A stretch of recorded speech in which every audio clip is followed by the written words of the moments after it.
They called her the town gossip, a lonely old woman spinning wild tales. When Agnes Miller warned of unnatural tracks and chilling howls near Harmony Creek, they laughed. But the laughter stopped when the first body was found. Now, the only person who saw the monster coming is the one they refused to believe, and the beast is still out there, hiding behind a familiar face. Harmony Creek nestled itself into the folds of the Appalachian foothills like a comfortable old quilt. Maple trees lined Main Street, their leaves just beginning to blush with the first hints of autumn. Folks nodded to each other from porches that sagged comfortably, the screen doors slapping shut with a familiar rhythm. It was the kind of place where news travelled faster than the sluggish creek that gave the town its name, carried on currents of coffee shop chatter and front yard conversations, and more often than not, the source of that current, or at least its most enthusiastic amplifier, was Agnes Miller. Agnes lived in a small tidy house overflowing with ceramic cats and the scent of lavender. Her silver hair was perpetually escaping its bun, and her eyes, magnified by thick spectacles, missed very little. She knew who was expecting, who was feuding, who'd bought a new pickup truck they couldn't afford. Most people chuckled about Agnes. "Hear the latest from Aggie," they'd ask, rolling their eyes good-naturedly. Her stories were often embellished, tangled with assumptions, but usually harmless. Annoying sometimes, like a fly buzzing at a picnic, but part of the town's fabric nonetheless. But Agnes wasn't just a gossip. She was a watcher. From her porch swing, she observed the comings and goings, the subtle shifts in routine, the bird song that sometimes felt off.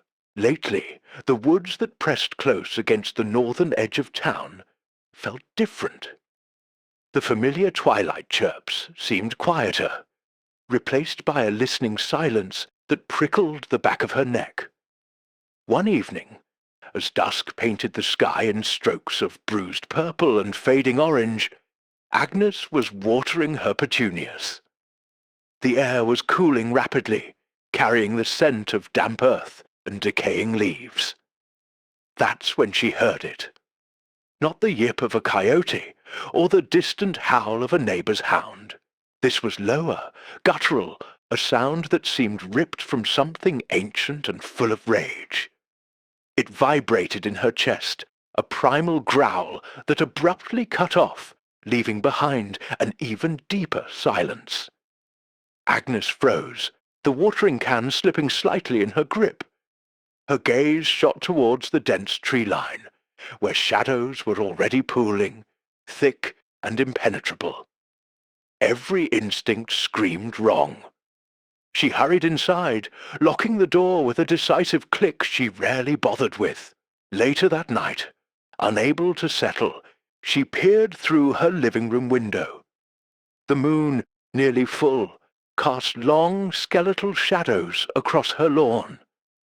And there, just at the edge of the light spilling from her window, pressed into the damp soil near her prize-winning roses, was a track.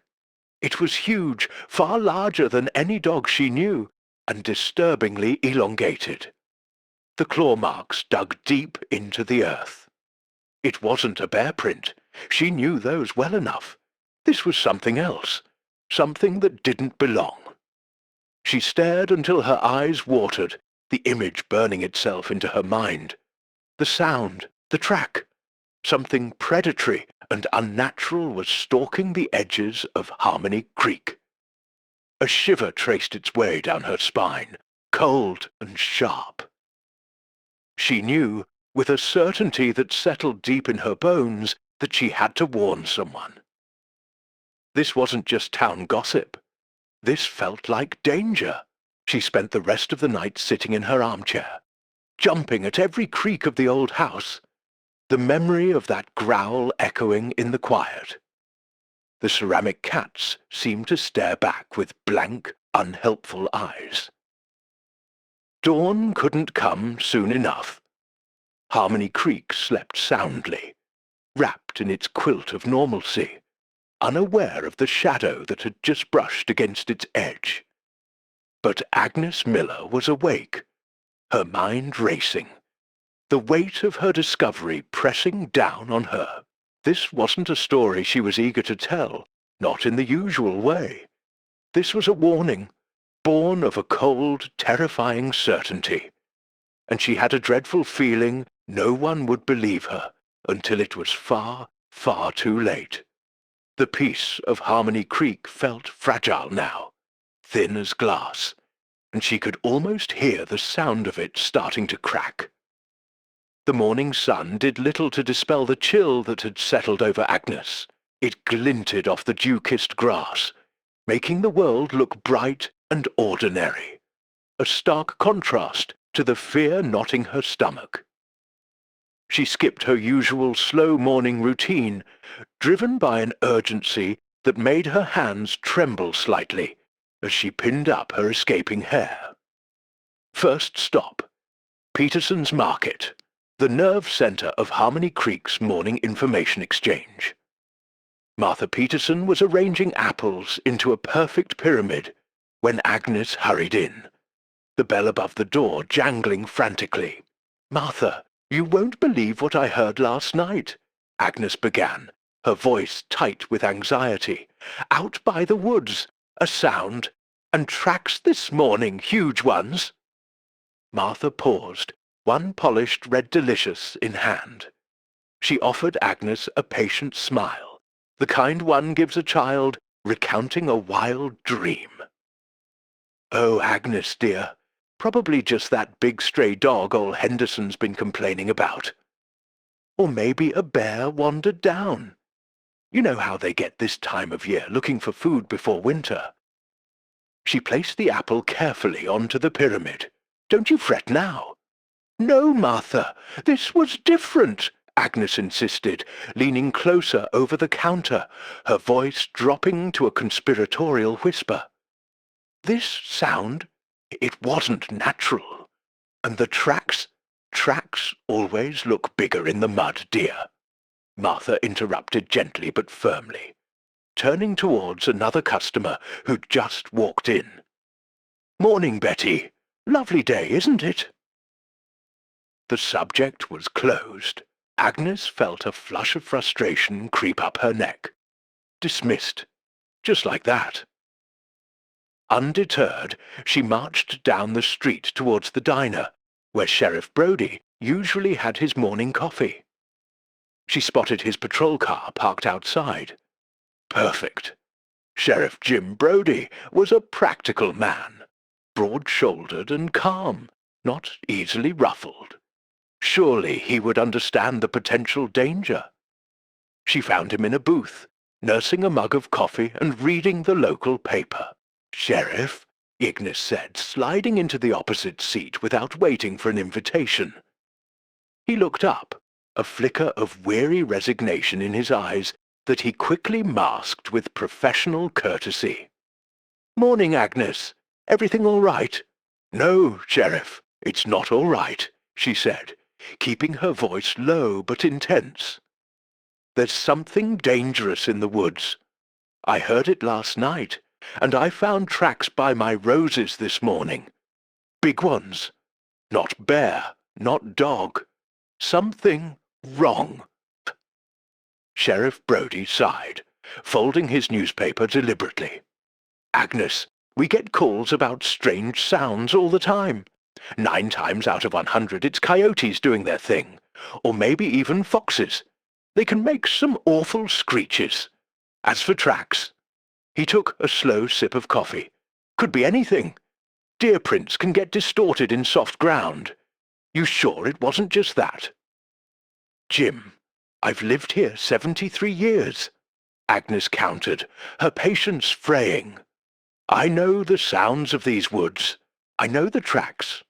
This wasn't normal. It felt vicious." "All right, Agnes," he said, his tone placating. "I appreciate you letting me know. I'll keep an extra eye out on my patrols near the north end, okay?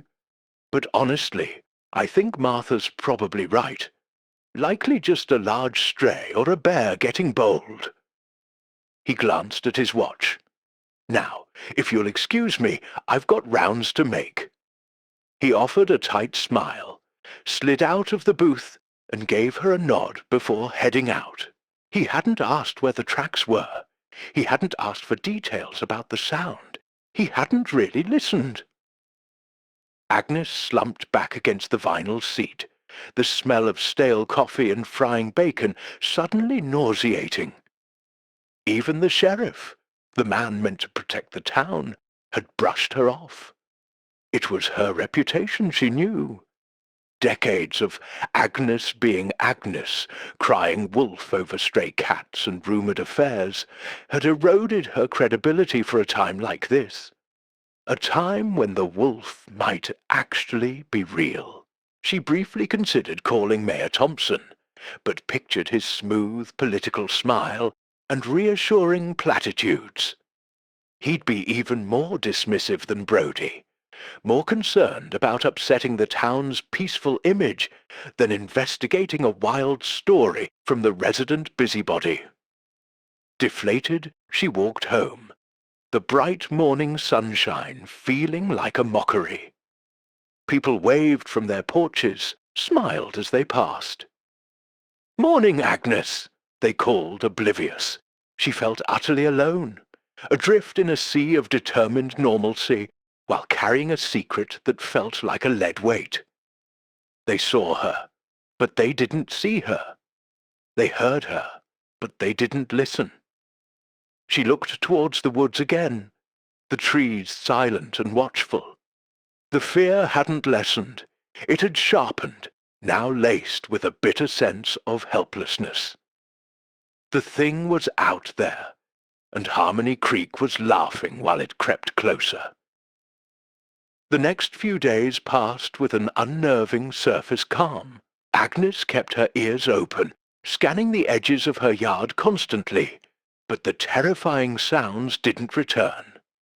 The townsfolk went about their business, Agnes's warnings seemingly forgotten, dismissed as another one of her fleeting excitements. She saw Sheriff Brody's patrol car cruise by perhaps a little more frequently near the woods, but there was no sense of urgency. The unease festered within her, a low hum beneath the everyday sounds of Harmony Creek. Then came the news from Henderson's farm. Old man Henderson, who lived on the northernmost edge of town, right up against the thickest part of the woods, was a man of few words and even fewer hysterics. But when he stormed into Peterson's market, his face pale and grim, everyone stopped talking. "Something got my sheep," he announced, his voice rough. "Not one or two. 5 of 'em. Tore up bad, real bad." A murmur went through the small crowd. Coyotes had been a nuisance before, occasionally taking a lamb, but 5 full-grown sheep, and the way Henderson described the scene. "It wasn't clean," he muttered, shaking his head. "It was overkill, like something did it for sport." Sheriff Brody was called, and he spent a long time out at Henderson's property. Ignis watched his car drive back towards town later, slower than usual. When asked about it at the diner, Brody kept his expression carefully neutral. "Looks like a possible bear attack," he stated, though his eyes didn't quite meet anyone's gaze. "A big one, maybe desperate. We're advising folks on the north side to secure their livestock and garbage cans. Might have to call in Fish and Wildlife if it continues." A bear. People latched onto the explanation, relieved to have a name for the disturbance, even if Henderson grumbled that he'd seen bear kills before. And this wasn't it. Agnes knew better. A bear wouldn't leave tracks like the one she'd seen. A bear wouldn't make that soul-chilling sound. This felt like a deliberate escalation, a testing of the boundaries. The thing in the woods was getting bolder. The unease in town deepened slightly, like a shadow lengthening in the late afternoon.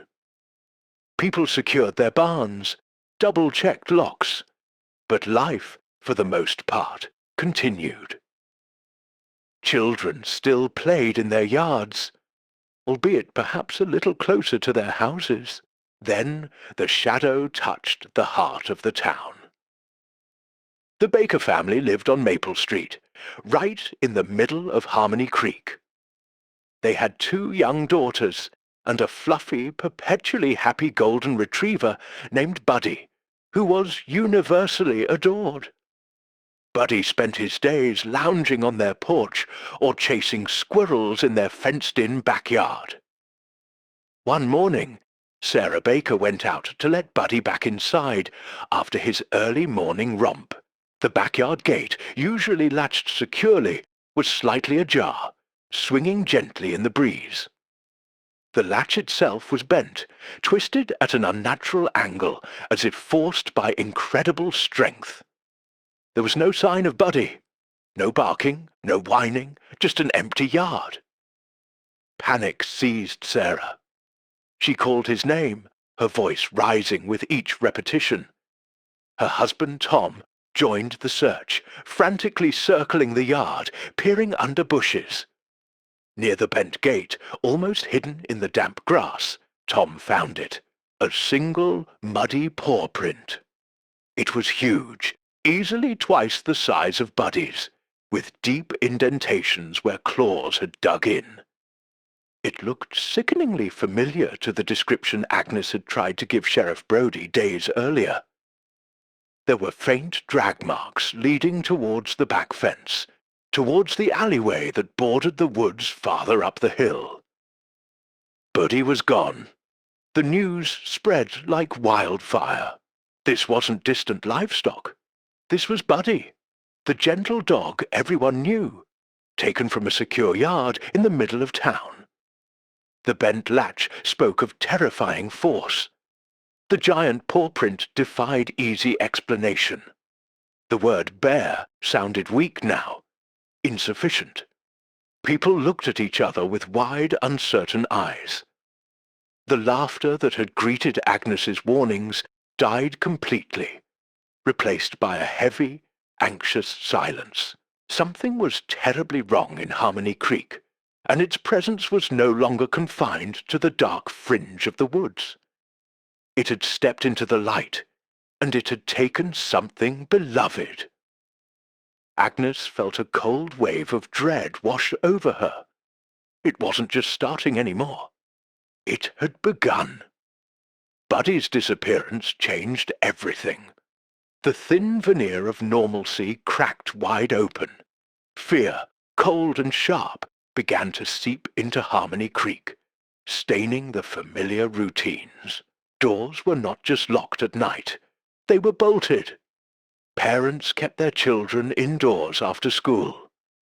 The cheerful greetings on Main Street were replaced with tense nods and hushed, worried conversations. People eyed the woods that bordered the town not as a scenic backdrop, but as a source of lurking menace. Sheriff Brodie looked perpetually exhausted, dark circles under his eyes. He organized evening patrols with a couple of deputized volunteers, their flashlights cutting nervous beams into the darkness. He interviewed the Bakers repeatedly, examined the bent latch, stared grimly at the photograph Tom Baker had taken of the monstrous paw print before the rain washed it away. He admitted, his voice low and strained, that it didn't fit any local wildlife profile he knew. He stopped talking about bears. Agnes found her status subtly shifting. People didn't exactly flock to her, not yet, but the dismissive smiles were gone. When she went to the market, conversations sometimes paused. Mrs. Peterson gave her a worried look and asked quietly, "Agnes, that sound you heard, what did it really sound like?" Neighbours who had previously hurried past now lingered, asking hesitant questions. "Did you actually see anything, Agnes?" She repeated her story. The initial fear, the track, the unnatural growl. Her voice steady now, devoid of the near hysteria they'd accused her of before. Some nodded slowly, their faces tight with dawning apprehension. Maybe someone remembered a grandfather's spooky tale about things that walked in the woods, tales dismissed as folklore until now. The tension stretched taut over Harmony Creek, like a wire humming just before it snaps. Everyone felt it, the waiting, the dread of what might come next. They didn't have to wait long. Mark Parsons was 17, restless, and prone to ignoring curfews. He liked meeting his friends down by the old abandoned bridge over the creek, just beyond the last houses on the south end. It was far enough from the recent troubles near the North Woods, he'd probably reasoned. One moonless night, he didn't come home. His parents called the sheriff around midnight, frantic. Brody organized an immediate search party. Townsfolk, armed with flashlights and a growing sense of terror, fanned out through the fields and woods near the creek. It was Tom Baker who found him, not far from the bridge. The scene was gruesome. Mark hadn't just been attacked, he'd been savaged. The violence inflicted was shocking, far beyond what any known animal would do for food or defense. It was brutal, terrifying, and undeniably lethal. The whispers stopped. Open panic erupted. Women wept in the street. Men gathered in tight, angry knots outside the sheriff's office, demanding answers Brody didn't have. The careful structure of the small town seemed to crumble under the weight of raw fear and grief. This wasn't livestock. This wasn't a pet. This was one of their children. Agnes stayed inside her house, the curtains drawn, listening to the distant sirens and the rising murmur of panic. There was no satisfaction in being right, only a profound, sickening sorrow and a deepening fear. The thing wasn't just bold anymore. It was killing.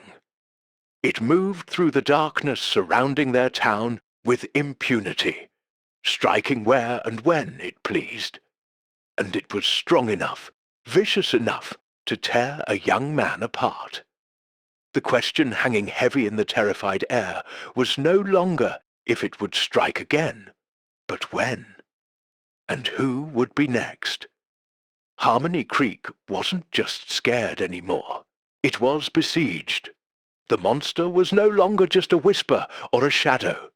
It was real, it was deadly, and it was circling closer.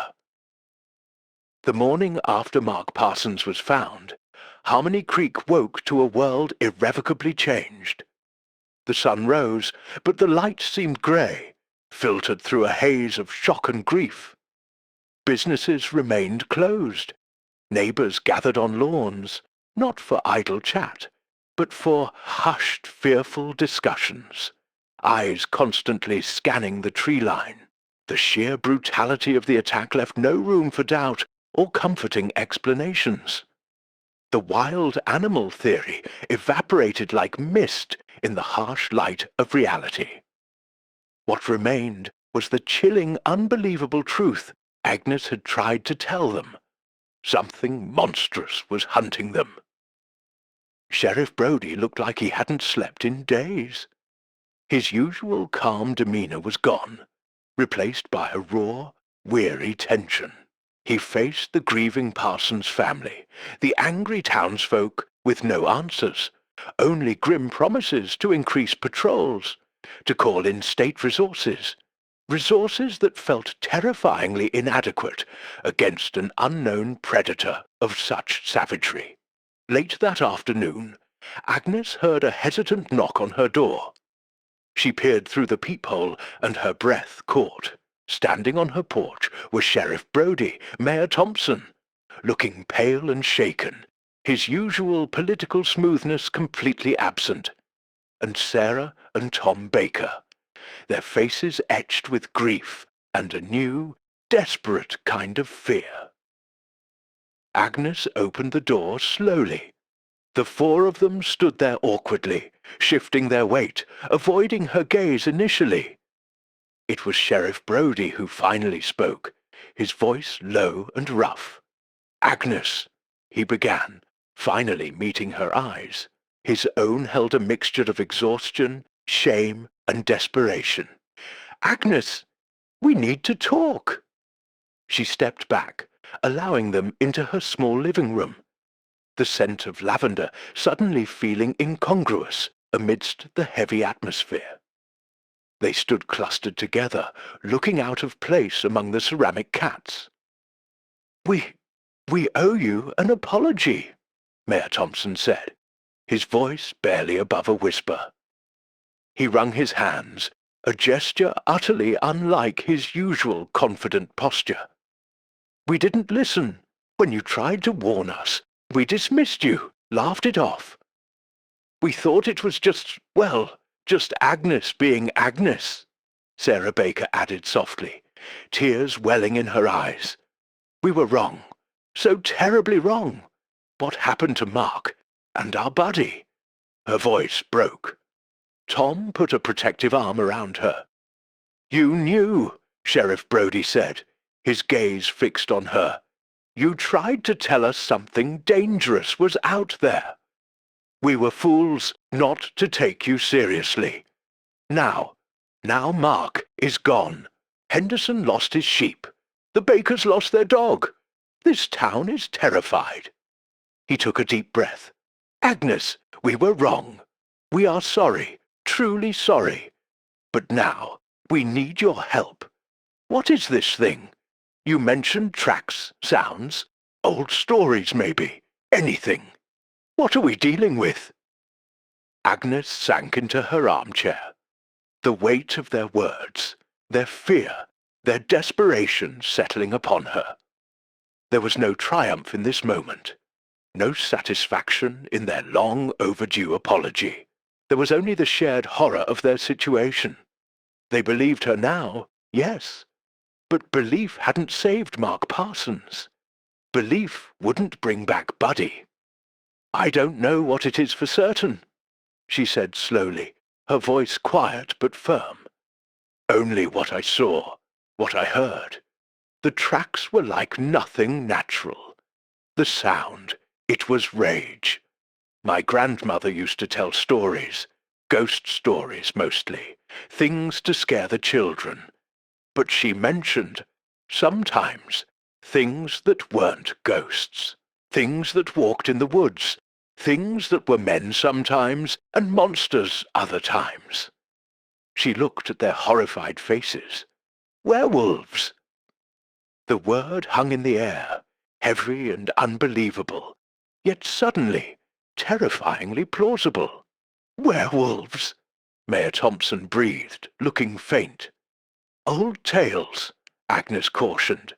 "Superstition, maybe. But what else fits? The strength? The savagery?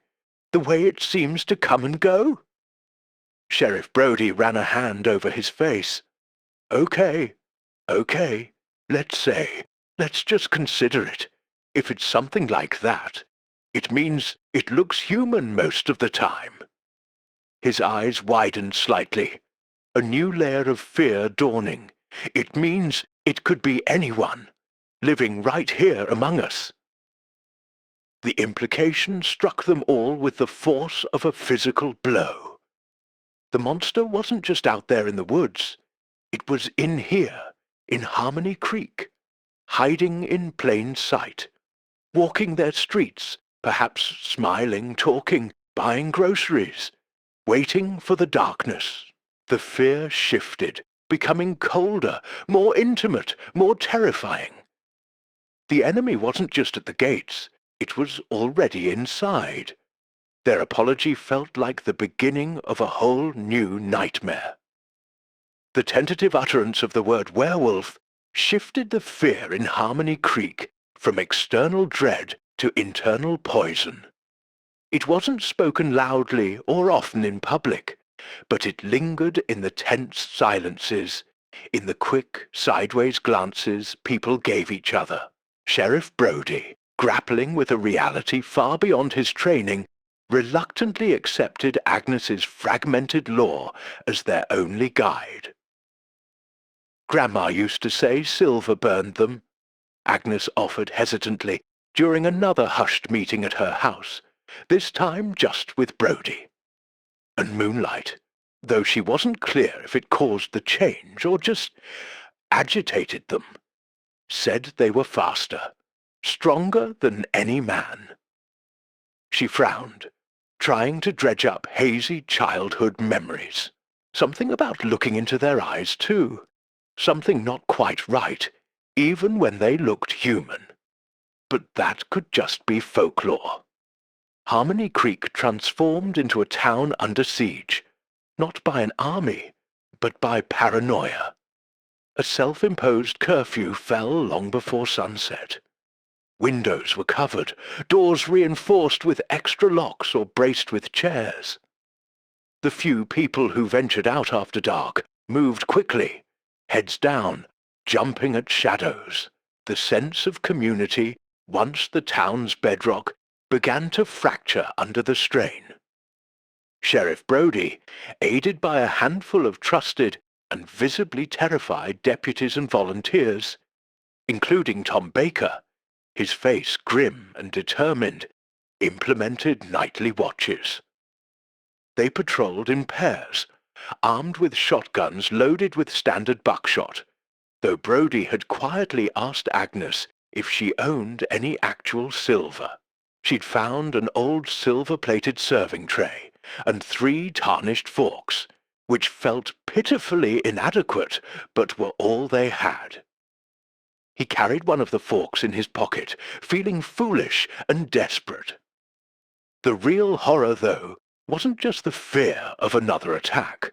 It was the corrosive suspicion that spread through the town. Who had been unaccounted for the night Mark was killed? Who seemed a little too calm, or conversely, a little too agitated? Old Mr. Henderson, already grieving his sheep, became an early target of whispers. He lived alone, close to the woods, kept odd hours. People remembered he'd always been a bit gruff. Was his anger about the sheep genuine, or a cover? Then there was David Chen, who ran the small hardware store. He was quiet, reserved, relatively new to town. Had anyone really known him before he moved here 5 years ago? He seemed strong, capable. He was seen locking up late the night Buddy disappeared. Even Deputy Evans, Brody's own right-hand man, wasn't immune.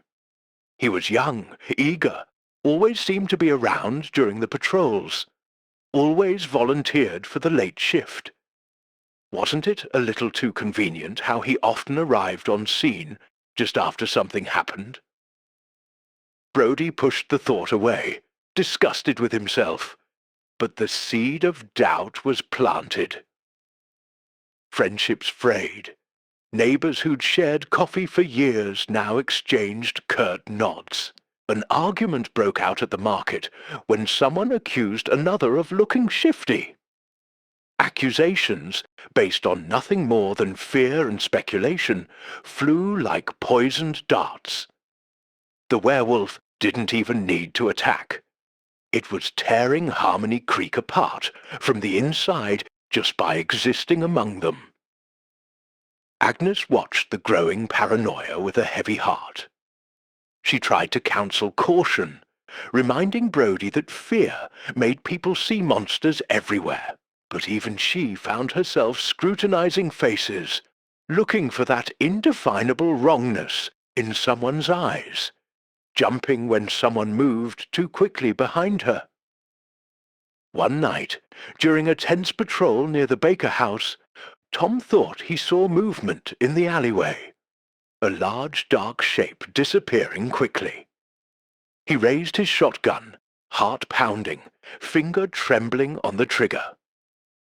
Sheriff Brody grabbed his arm. "Hold it, Tom. Just hold on." It turned out to be a large deer, spooked by their flashlights. The relief was immense, but the incident left everyone shaken. They were wound so tight, so ready to see the monster, that tragedy felt perpetually imminent, whether from the beast itself or their own panicked reactions. The town felt like it was holding its breath. Every creak of a floorboard, every rustle of leaves, every dog bark sent jolts of adrenaline through the populace. They were trapped in the dark, surrounded by shadows, knowing one of those shadows concealed razor claws and inhuman hunger. And the worst part? It could be wearing the face of a friend. The eyes in the dark weren't just in the woods anymore. They were watching from across the street, from behind curtained windows, maybe even from the mirror. The paranoia and fear reached a boiling point. Doing nothing felt unbearable. Another attack seemed inevitable. Sheriff Brody, desperate for action, decided they had to try something. Based on Agnes's uncertain recollections about Silver and the creature's apparent pattern of striking near the edges of town under the cover of darkness, they devised a plan. A crude, hopeful trap. Henderson's farm, bordering the woods where the sheep had been killed, seemed a likely spot. If it came this way once, maybe it'll come again, Brody reasoned, though his voice lacked conviction. The plan was simple, almost primitive. They would stake out Henderson's remaining sheep pen. Brody, Deputy Evans, Tom Baker, and 2 other grim-faced volunteers would conceal themselves in the barn, overlooking the pen.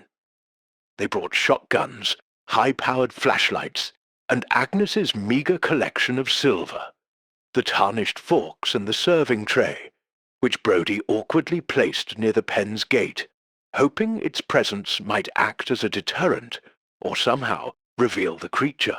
Agnes stayed at the sheriff's office, manning the radio, her stomach churning with anxiety. She felt responsible, her fragmented lore forming the basis of this risky endeavor. What if she was wrong about the silver? What if the creature didn't return to Henderson's? What if it struck somewhere else while the town's defenders were focused on the farm? The night was oppressively dark, with only a sliver of moon hiding behind thick clouds. The men took their positions in the hayloft, the dusty silence broken only by the occasional nervous bleat from the sheep below and the frantic thumping of their own hearts. Hours crawled by. The air grew cold, nerves frayed. Every rustle of wind in the trees sounded like stealthy movement, every snap of a twig like a footstep. Around 2 a.m., Deputy Evans, peering through a gap in the barn wall, hissed, "Movement! Edge of the woods!" Tension spiked. Shotguns were raised, safeties clicked off. Flashlight beams stabbed into the darkness, sweeping the tree line. They saw nothing. A deer maybe, or just shadows playing tricks on exhausted eyes. They waited, muscles aching, eyes straining in the gloom. The sheep remained undisturbed.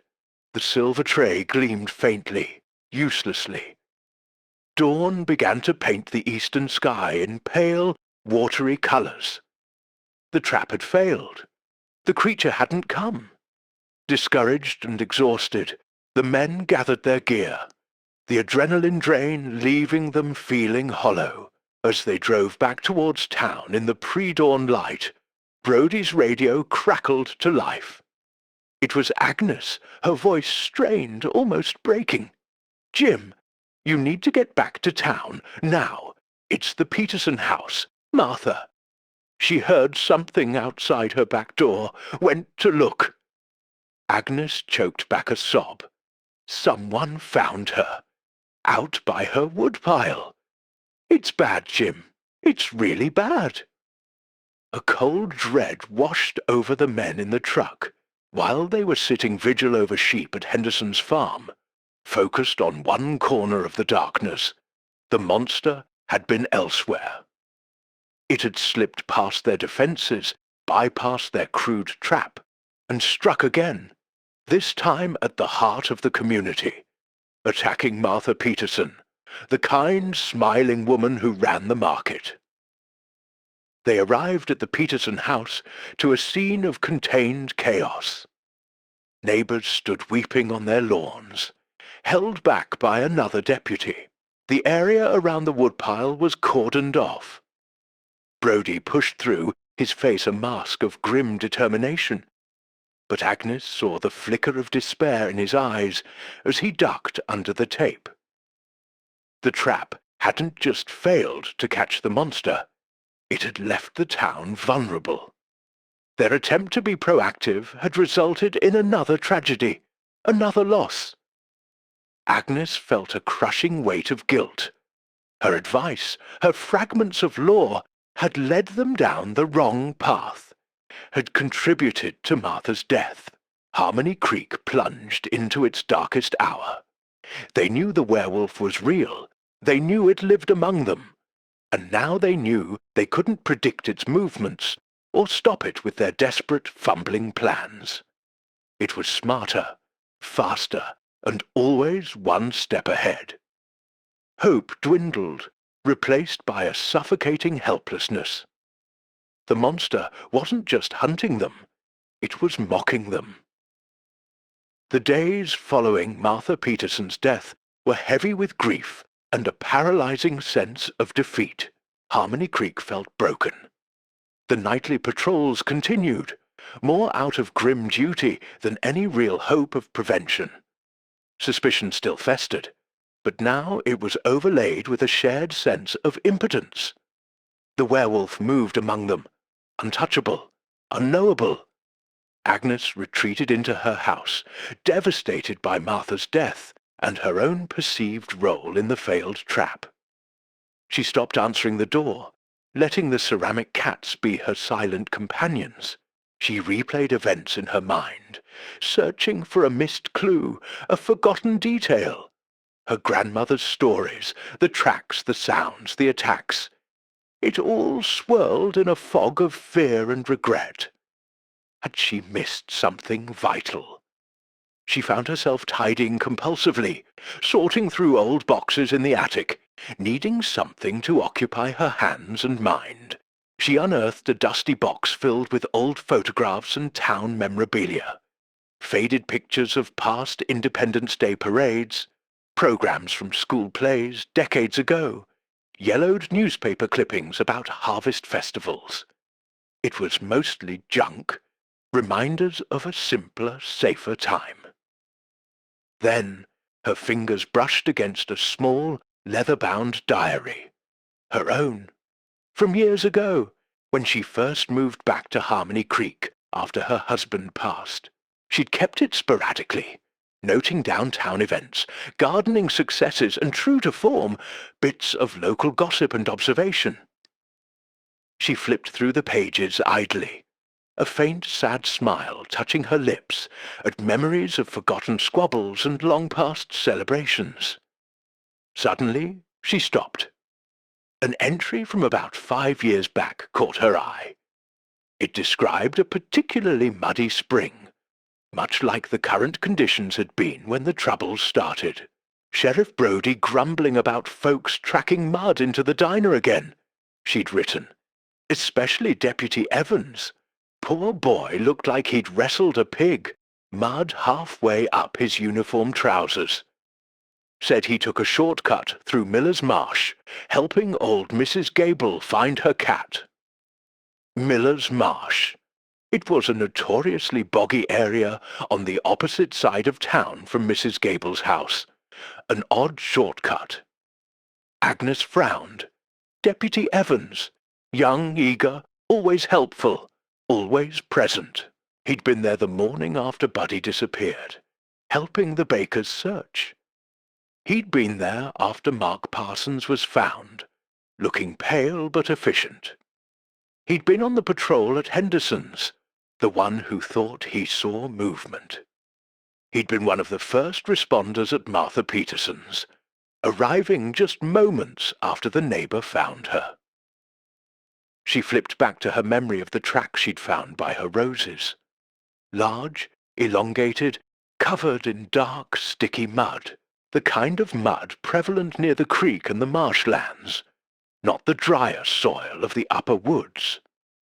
She remembered Tom Baker mentioning the single print by his gate was also thick with dark mud.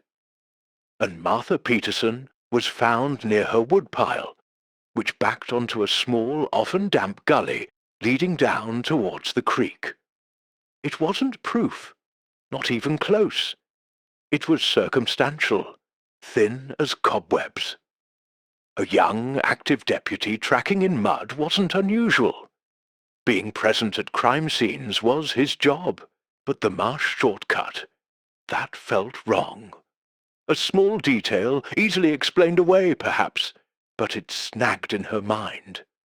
Could that eagerness, that helpfulness be a mask?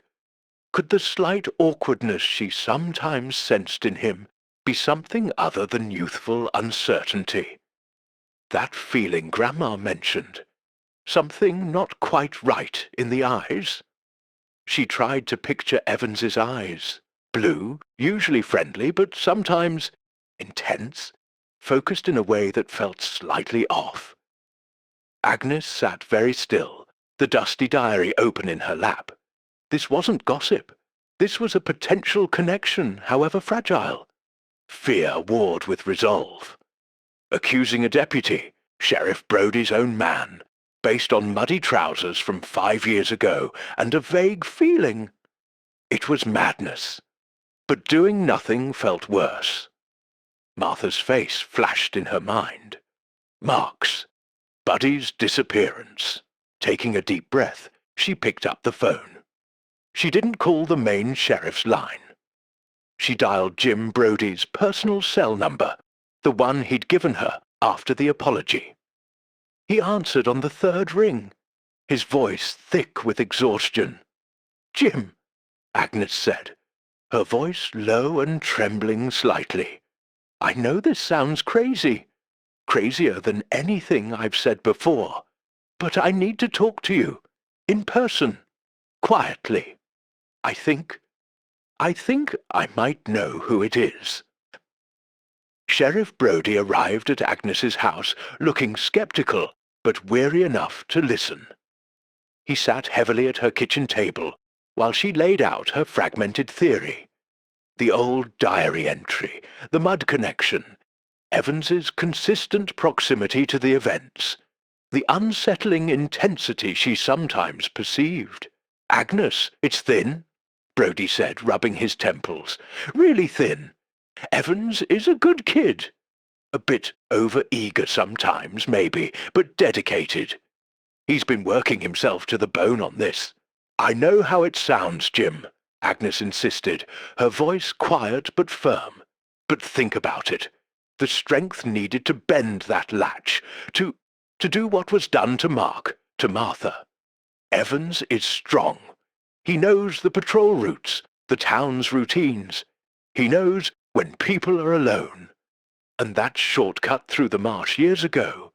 Why lie about something so small?" Brodie was silent for a long moment, staring into his coffee cup. The idea was monstrous, a betrayal almost too profound to contemplate, but the recent horrors had stretched the boundaries of belief. He thought about Evans's pallor after finding Mark, his slightly too quick arrival at Peterson's.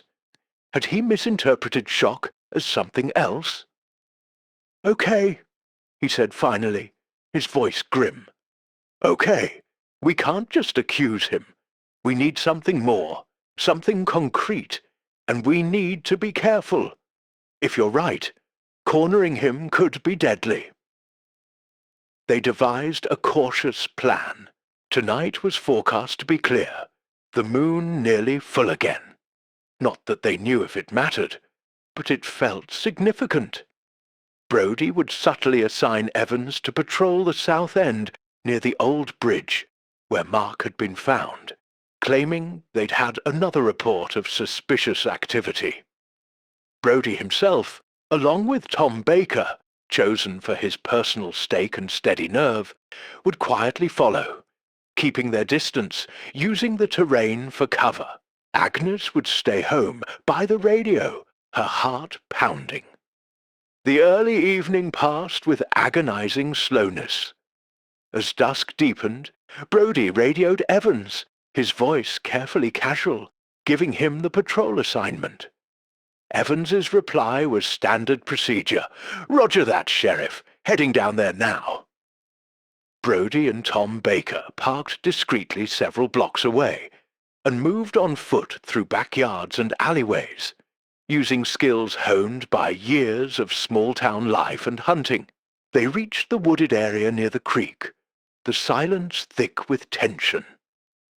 They could see the distant beam of Evans's flashlight as he methodically checked the area around the bridge.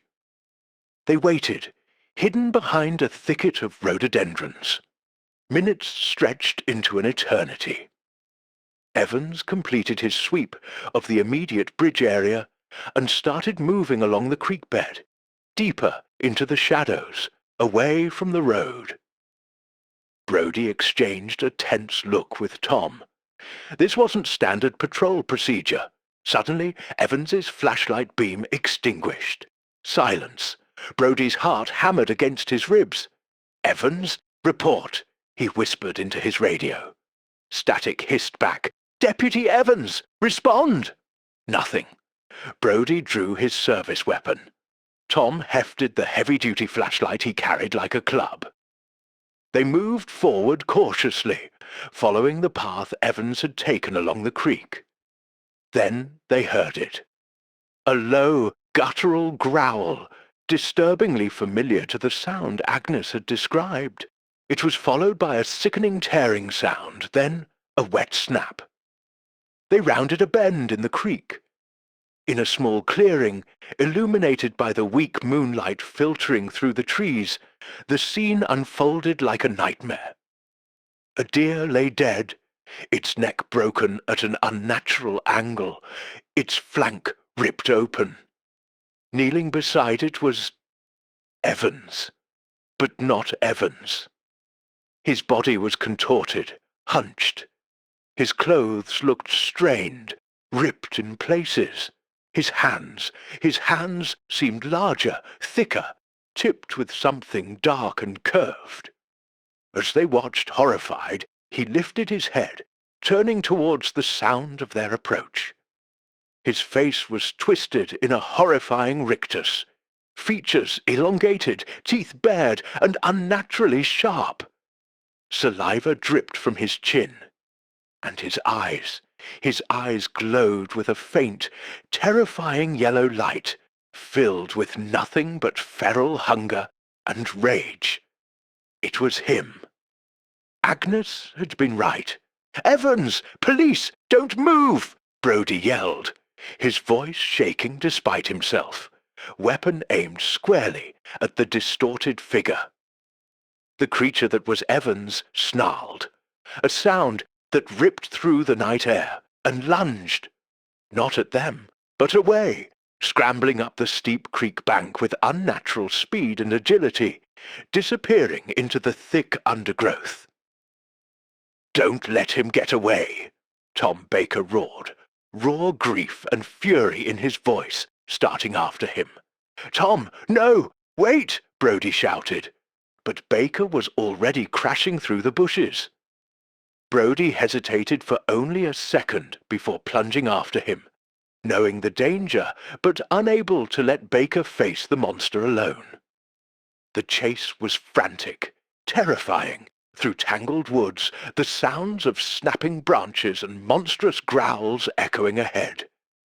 They burst out of the woods near the edge of town, near Henderson's farm. The creature was heading for the sheep pen.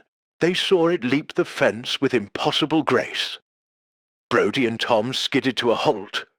Inside the pen, The creature turned, cornered, snarling, its silhouette monstrous against the pale moonlight.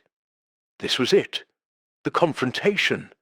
The unmasking was complete, revealing a horror worse than they could have imagined, wearing the face of one of their own. The standoff at the sheep pen was a blur of terror and adrenaline. The creature, Evans, but no longer Evans, paced menacingly, its yellow eyes fixed on Sheriff Brody and Tom Baker. Its snarls were low, guttural promises of violence. Brody kept his weapon trained on it, his voice commanding, trying to reach the man inside the monster. "Evans, stand down! It's over!" But there was no sign of recognition, only feral instinct. Tom Baker, his face a mask of cold fury, held the heavy flashlight like a weapon. The remaining sheep bleated in terror, scrambling to the far corner of the pen. The creature lunged, not at them, but towards the terrified sheep. Tom reacted instantly, shouting, swinging the heavy flashlight in a wide arc. It connected with the creature's shoulder with a sickening thud. The monster roared in pain and fury, staggering back, momentarily distracted. In that instant, Brody saw his chance. He remembered Agnes's words. Silver. He fumbled in his pocket, pulling out the tarnished silver fork. It felt absurdly small, useless. But as the creature turned its attention back to them, eyes blazing, Brody threw it, not aiming to wound, but simply to connect. The fork struck the creature's chest, clattering against its torn shirt. It shrieked, a high-pitched sound of agony, completely unlike its previous growls, and recoiled violently, clawing at its chest as if burned. Smoke, thin and acrid, seemed to rise where the silver had touched. It stumbled backward, losing its footing, and crashed heavily against the fence railing. Before it could recover, Brody was on it, using his weight, trying to pin it down. Tom Baker joined him, pressing the heavy flashlight against the creature's throat. It thrashed wildly, its strength immense, but the silver's touch seemed to have weakened it, disoriented it. It snapped and snarled, claws tearing at Brody's jacket, but its movements grew less coordinated. Finally, with a shuddering gasp, the creature went limp, its struggles ceasing. The yellow glow faded from its eyes, leaving them looking disturbingly human again, albeit vacant. Deputy Evans lay still beneath them, his distorted features slowly, subtly seeming to soften, though still caught somewhere between man and beast. The silence that followed was profound, broken only by the panicked bleating of the sheep and the ragged breathing of Brody and Tom. They stared down at the still form, the reality of what had just happened slowly sinking in. The monster was stopped. The nightmare was, for the moment, over. Dealing with the aftermath was a grim, hushed affair. Brody made a coded call back to the station, ensuring only trusted personnel responded. Evans's body, unmistakably human now in death, though bearing the marks of his other self, was quietly removed. The official story, whispered through the grieving town, would be tragically vague. Deputy Evans, suffering a psychotic break, had been responsible for the recent horrors and had died during a confrontation with the sheriff. It was a thin story, unbelievable in its simplicity, but it was all the explanation Harmony Creek could bear. The word werewolf remained unspoken, a shared terrifying secret among those who knew the full truth. In the weeks that followed, Harmony Creek tried to heal. Businesses reopened, people began talking again, but the easy familiarity was gone, replaced by a cautious reserve. The fear didn't vanish entirely. It simply retreated, lurking beneath the surface. Doors were still locked promptly at dusk. Parents watched their children with a new, sharper anxiety. The woods bordering the town were no longer seen as places of recreation, but as boundaries not to be crossed lightly. Agnes Miller found herself regarded with a quiet, almost fearful respect. No one called her Aggie anymore. People nodded solemnly when she passed, sometimes stopping her not for gossip, but to ask about her garden or the weather, their eyes holding a silent acknowledgment of what she had known, what they had suffered. She didn't relish the change. It felt isolating in its own way, the burden of shared trauma. Life in Harmony Creek found a new, scarred rhythm. They mourned Mark and Martha and Buddy, and in a strange, complicated way, they mourned the young deputy who had become the monster among them. The terror had subsided, but the knowledge remained, etched into the town's collective memory. Monsters were real. They could wear familiar faces, share coffee, patrol streets, and though this particular nightmare was over, the shadows felt deeper now. The rustle of leaves in the night carried a new weight, and the full moon hanging bright over the Appalachian foothills would never look quite the same again.